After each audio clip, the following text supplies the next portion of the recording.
kasama po natin si Sir Richard Apoderado ng MMDA Scope. Ayun po si Sir Richard na nagda-drive din po. And kasama rin po natin si Sir Richard Tan, Assistant Team Leader ng MMDA Scope. Ayun, tanggal po itong mga obstruction po dito. And kahit na December, tuloy pa rin ng ating clearing operation mga kabungisnis. And ito po, tanggal yung mga nakalagay po dito, yung mga nakalagay sa poste. And alam naman natin mga kabungisnis, iba nga may mga nag-comment na bakit daw yung tinatanggal yung mga nakalagay sa poste ng mga tumatakbo. And bawal na bawal nga po maglagay ng advertisement sa poste. And Domingo Street po tayo.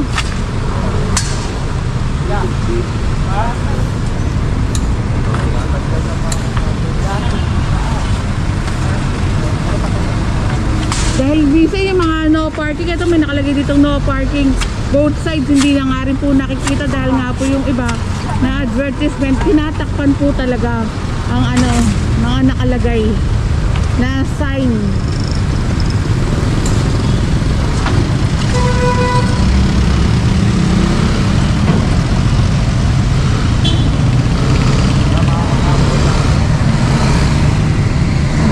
Usap tayo mga kabungkit. Basta obstruction sa poste, tanggal po yan. Oops! Ito si kuya, sobra-sobra. Pinapayagan po kayo dyan? Ay, sabi ni Boss, pinapayagan daw siya dito sa Palawan Express. Pinapayagan ka dyan sa loob. Dito pwede din sa bangkita. Daan na kami. Pero sabi ni kuya dyan, pinapayagan siya dito siya sa loob mismo ng Tambunting phone shop, hindi po dito sa bangketa. Ayan si Boss.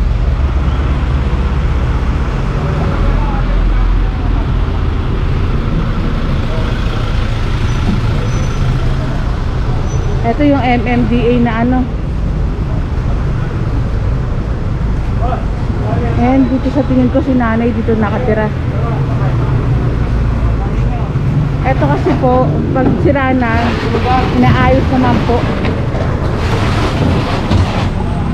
Nay, dito ka ba nakatira, Nay? Ay, hindi po. Ano po yan, Nay? Kalakal? Oo, isa.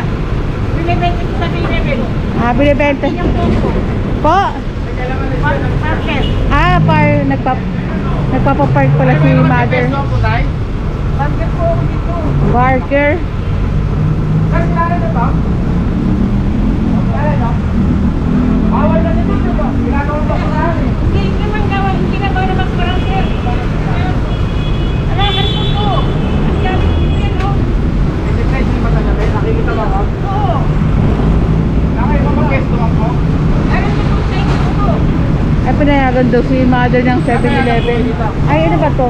Parlor pala, sorry mga kabungs. Parlor. Index. Pinapayagan niyo po ito? Ha? Hindi, pinapayagan niyo po. Ang galo. Pinapayagan daw nila, ma'am. Okay lang sa inyo kahit nakaganyan yung ano. Kasi maganda yung pwesto yun. Tapos natatambakan ng mga kalakal. Di bali sasagutin niyo po ito ha. Pag mayroong mangyari sa kanya. Hindi niya rin natin masabi po, di ba? Hindi naman sasagutin. Oo nga.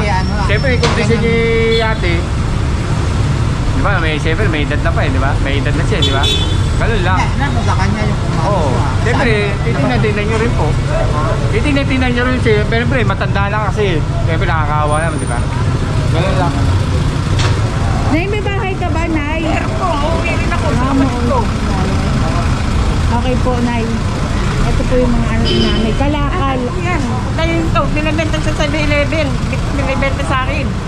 Ah, binibenta po sa inyo Oo. 7-Eleven ito mga... Ang mga kalakaw nila. Okay, Nay.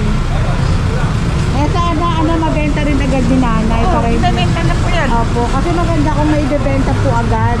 Yun ang Para- nga eh. Kasi, bakit po? Pangit kasi yung tignan eh. Opo. Tapos eh, sa 30, uuwi rin ako. Taga saan kayo, Nay? Sa ate ko, sa Cavite. Salamat, Nay. Maganda kung mabebenta agad din, Nanay, para hindi na makadumi. No, Nay? Salamat, Mother. Sige po. And proceed tayo mga kabungsis dito sa side na ito.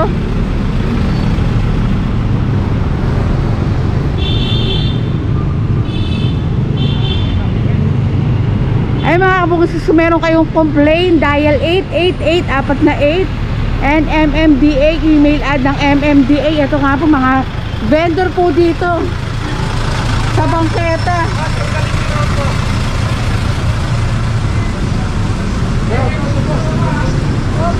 Ang dami nga po mga vendor pala dito sa side na ito.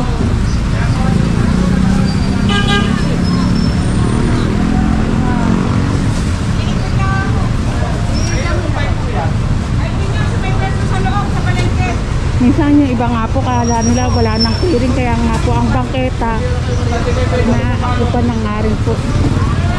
Grabe.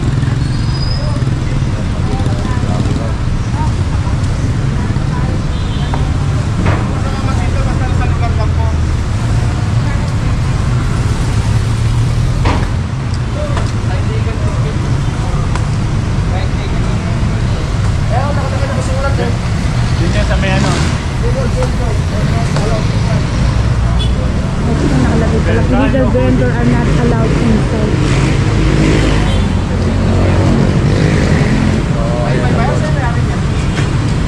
Baka tumakbo lang to. Nakita ko meron tumatakbo dun eh. Bawal tayo kung puresto doon. Tumakbo lang magtago ng mga palinda doon. Kami napipilitan kami mga kukumpis yan. Akala, palabasin mo yung nando sa loob. Wala naman po. Di, parang meron tumakbo eh. Nakita ko eh. Ano sa taga din? Wala akong tumakbo dyan. Wala. O, sige. Wala po tumatakbo dyan sa loob.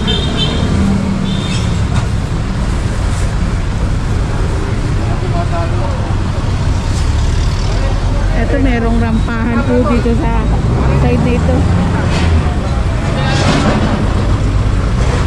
Dito naman pala sa side na ito, sa may loob meron din po nakikita. Sige na, alis na. Binibigay na namin konsiderasyon. Hindi na namin kinukumpista.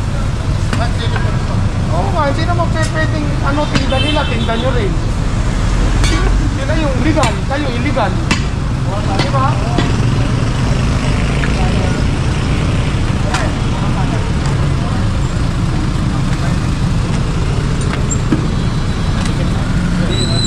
Patigil na lang. Kaya.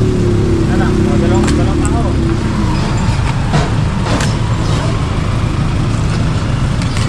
Hindi naman sa side na ito nagliligpit na sila ate.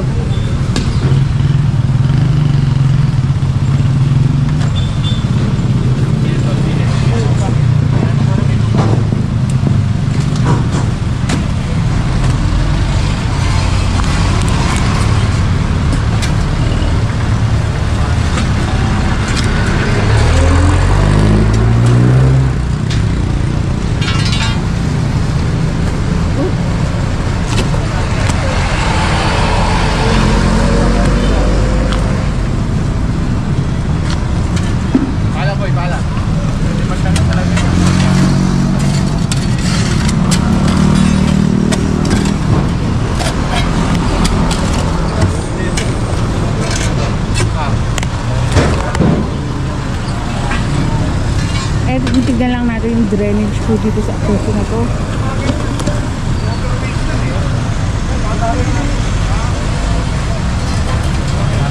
Nadadaloy na maayos yung tubig dito. Ano ba mga patuloy mga halaman na katan sa bangketa? Hindi ba kasama sa yan? Halaman po? Oo. Depende po sa halaman kasi hindi rin nung kasi pwedeng basta-basta puputulin ng halaman kasi may batas din po na nagsasabi. Nakalagay sa paso. Pero kung mga yun, bawal po. Kaya sa Bautista, ang dami hirap Bautista? Oo. Malalim. Sige po, noted sir, ipararating ko po Bautista. Kasi pagdating mo, imbis na bababa ka, umuulan. Tama. Oo, tama kayo. Imbis na ikaw tumapak sa bangketa, yung Saan halaman bang na Bautista sir? Ayun nga, concern ni Sir Indus na kapag umuulan, kapagkita ka, hindi mo magamit. Di ba? Manalo. Papunta pinaglabanan. Alam yung Baguio Oil. Di ba po, noted po, paparating ko sir. May action officer po kami rito naka-assign sa Corner San ng Juan. Bautista yung Manado. Marami. Marami yun. Sige sir. Kinukumpis ka namin yun sir. Sige sir, salamat sa concern nyo. Papalo. Ayan, nakakarating din ang concern ni sir regarding nga po dun sa bangketa na nilagyan ng mga halaman. Kaya nga po ang mga bangketa para sa taong bayan hindi po ginagamit sa mga halamanan. Maganda nga po maghalaman kung sarili nyo po mismo yung pinaglalagyan, hindi yung kung saan saan. Makita na nila namin. Kaya nagiging problema rin namin yun. Kita nyo, may mga concern. Tama naman yung reklamo nila. Maglakad sila sa bangketa. Bautista, pararating namin ang Bautista. Picture ng ating mga senior citizen. Deliver po yan. Lipat sa kanila. Hindi na po ako.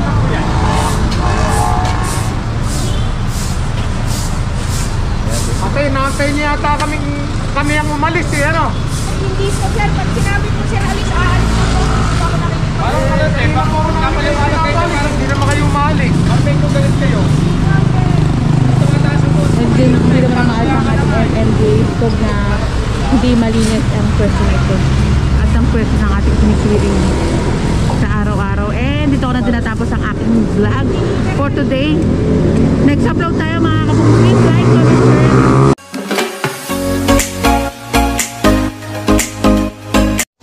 I don't wanna fall in love. I just wanna have some fun, yeah. I don't wanna fall in love. I just wanna have some fun. I don't wanna fall in love, fall in love, fall in love, fall in love, fall in love, fall in love.